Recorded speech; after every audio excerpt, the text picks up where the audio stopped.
Hi, welcome to the Breastfeeding Center. I'm Gina, and today we're going to talk about the Spectra pumps. So, with me today I have a Spectra S1, which is their battery-operated pump. They also have the S2, which is the same pump, but it's pink and it plugs into the wall, and then their S3, which is their hospital-grade pump. So we're going to start by talking about what all these buttons mean and the operation of the pump. So one of the nice things about this pump is it does have a light. So if you're pumping in the dark in the middle of the night, you can see what's going on. It also has a timer so you can keep track of how long you've been pumping. But more importantly, let's talk about the settings. So over here on the left, you have the cycle setting. What that measures is how many cycles per minute the pump is operating at. So for example, I'm going to just turn it on randomly here. You will see that that is running at 54 cycles per minute, but we're going to come back to that in a minute. Over here you have the vacuum. Obviously that's measuring how strong the vacuum or the suction is on the pump.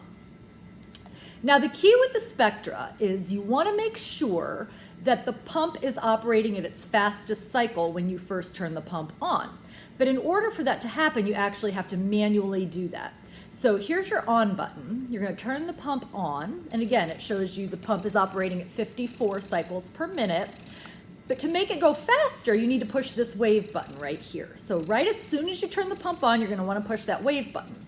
And now it's going 70 cycles per minute. And you can hear how the pump's speeded up. So you want to set it at this setting at the beginning of your pump session. And over here on your vacuum, when you're on this setting, your vacuum goes 1 through 5. So 5 is the highest it will go, and 1 is obviously the lowest. And you don't need to crank it all the way up to 5. You just want it somewhere in the middle that's comfortable.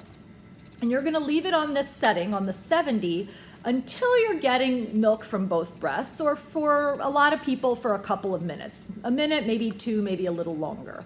Once you're getting milk, once you're getting sprays of milk from both breasts or really good drips of milk from both breasts, then you're going to want to slow the pump down. So you come back in and you press this wave button again. And suction's really high, so I'm going to turn it down because it's loud. So now this pump landed at 54. That's just because it has memory, and that's the last time this pump was turned on, it was at 54. But there are actually 5 settings. So the lowest it goes is 38.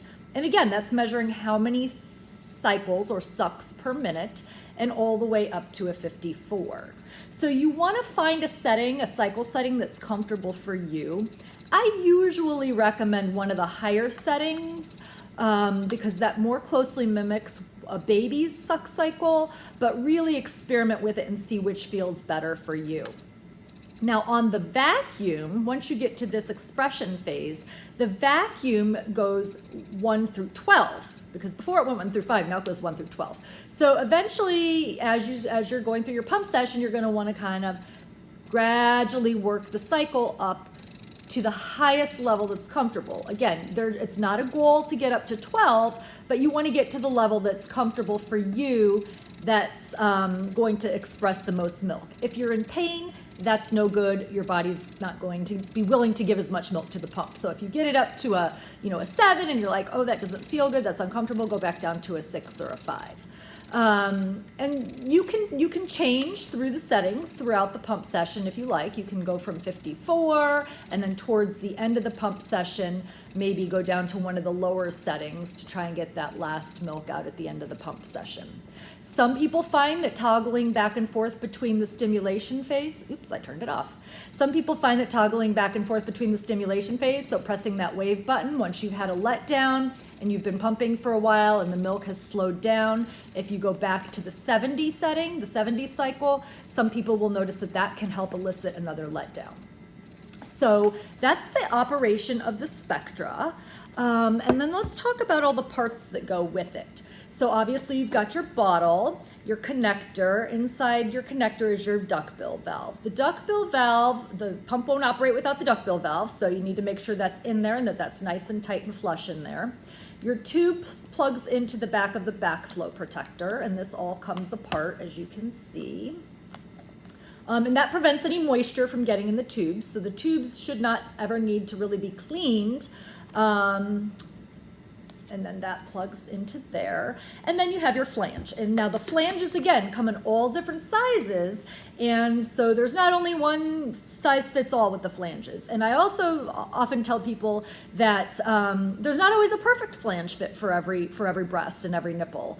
So you may want to work with a lactation consultant if you're not really sure what the optimal size is for you. But as a general rule, your nipple should not be rubbing as it moves in and out of the tunnel. And additionally, you don't want it pulling too much of your other breast tissue, your areola, into the tunnel either. So this is the Spectra kit. The tubes plug into the front of the pump here, and as you can see, there's two connectors. Typically, you would be pumping both breasts at the same time, but if for any reason you needed to pump just one breast, there is a little cap. You can cap off one of those and then just pump one side. The Spectra is a really great pump. Most people that use it like it. As long as you kind of work through and figure out what all these settings and cycles mean, I think that you will be pretty happy with your selection. And like I said, if you're unsure of what the right settings are, or the flange size, or how often or how long you should be pumping, please reach out to us, breastfeedingcenter.org, and we're happy to work with you through a virtual consult. Thanks. Have a great day.